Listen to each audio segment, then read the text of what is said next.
Hey, this is Arshad from Amrita Foods. February 27th was World Protein Day.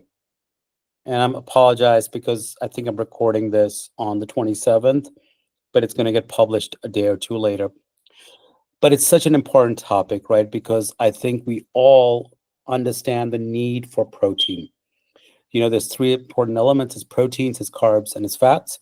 Proteins are the building block for stamina, for muscles, right? So we know that protein plays a really, really important role in muscles, right? So whether you're an athlete, whether you are, I'm in my 50s, protein is such an important part of me maintaining a healthy body, a strong body as I get into my 60s and my 70s, but it's also just as important for my 21-year-old son as he's developing a strong body to prevent himself from injuries as he's running, mountain biking, and things like that.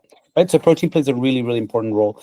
But beyond just the role it plays for athletes, which I think is well understood out there, we think about this balance between the muscle and the mind, right? And I think where protein plays a really important role in from a mental perspective is that it leaves you feeling full. So like carbs tend to spike blood sugar and bring it back down. Proteins tend to stabilize blood sugar. So from a if you're suffering from ADD, ADHD, or you tend to have energy imbalances, protein can be really good to sort of balance the things out.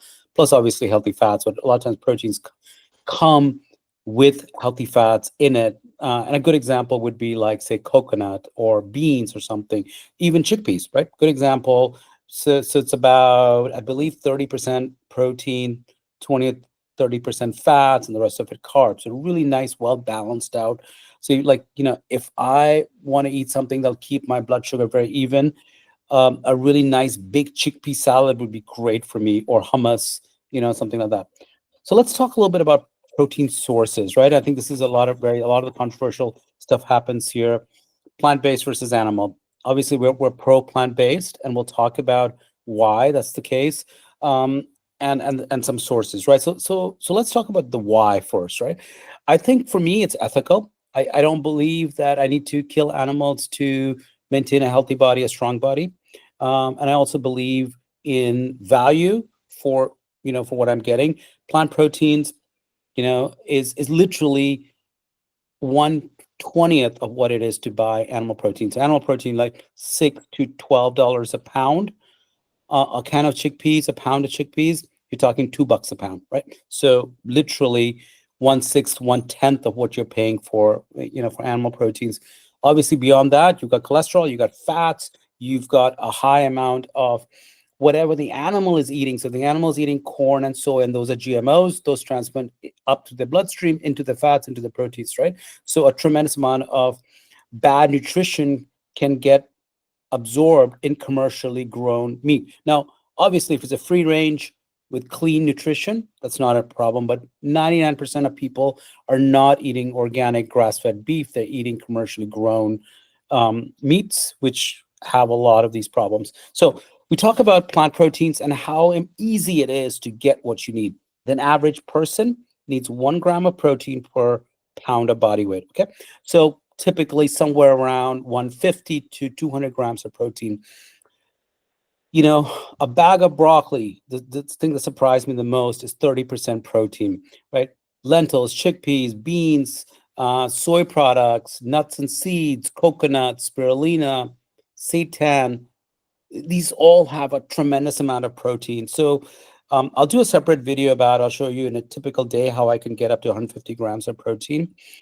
And the simple way around this is that the breakfast is considered to be about a 50-gram protein day. And that typically starts with nuts, seeds, with 2 to 3 scoops of protein powder. And that gets me to that 40, 50 grams of protein, very dense.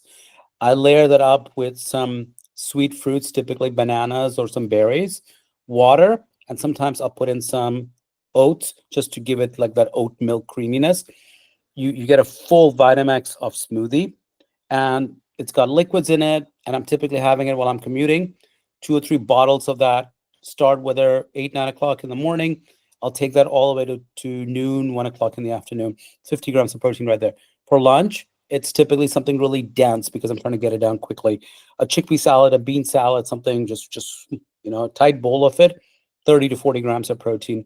For dinner, it's a bigger version of that salad, plus, probably another smoothie just before I go to bed. And that's how I get my 150 grams of proteins in a day. That day is under $15 for me. Okay. And I've done these videos before showing $10 days of eating, but no more expensive than 15 bucks. And I'm getting in that much protein. It's absolutely impossible to get that level of protein in on animal products, right? You're going to spend about 30 bucks or more.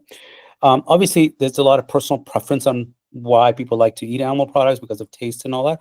But I think when we're dealing with an economy where inflation is high and you're trying to eat clean, plant proteins become a really, really good source for you there. Okay. So this is the whole concept of protein and why it's so important for all of us is because it's an essential building block, and I think we can get it very easily.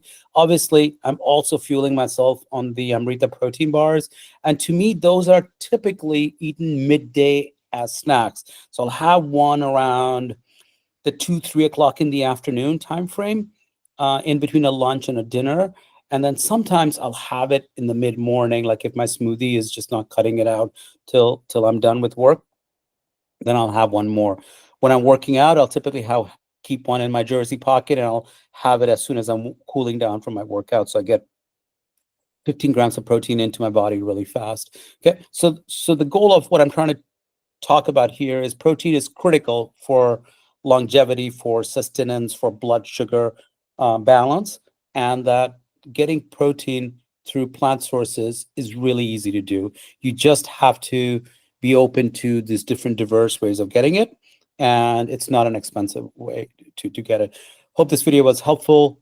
Please comment on any ideas, recipes that you may have of how you use protein, and would love to learn more from you. Thanks. Take care.